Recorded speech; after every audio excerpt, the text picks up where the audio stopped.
ينظف رئتيك ويزيل البلغم والسعال. سأخبرك وصفة منزلية ستزيد من مناعتك وتساعد في تنظيف رئتيك بفوائد كثيرة في دقائق قليلة. قبل أن نبدأ أضغط على القلب الأحمر وعلامة الزائد وعطر التعليقات بالصلاة على النبي. اترك تعليقك واتبع صفحتنا لتلقي المزيد من الوصفات الرائعة. في هذه اللحظة الأولى سنستخدم بصل بنفسجي وهو قوي في زيادة مناعتك. إنه مضاد للالتهابات ومضاد للبكتيريا ومسكن للألم ويفيد القلب ويساعد في علاج الربو. له أيضا فوائد كبيرة لرئتيك لتوقع إفرازات البلغم. في اللحظة الأولى ستقوم بتقطيعه إلى قطع صغيرة. سنضيف أيضا فص الثوم. الثوم يقوم بمحاربة الفيروسات والفطريات والبكتيريا، ومثل البصل فهو مضاد للالتهابات ممتاز ومنبه قوي. المكونين معا سيعالجان في العملية التنفسية للإفرازات والبلغم والبلعوم والحنجرة وحتى الرئة وأيضا الزكام والسعال.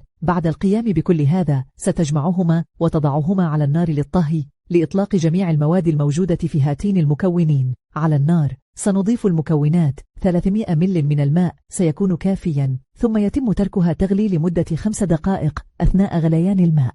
إذا كنت ترغب في المزيد من الفيديوهات مثل هذا اترك تعليقا سأجيب عليه. بعد الغليان ستلاحظ أن الماء يصبح أحمر فاتحا قليلا. بعد هذه العملية سيتم تصفية الشاي، ومن ثم سيتم إضافة ليمون إلى السائل. الليمون غني بفيتامين سي وسيعزز أيضا الجهاز المناعي. يمكن ملاحظة أن اللون سيصبح أكثر وضوحا بعد تفاعل الليمون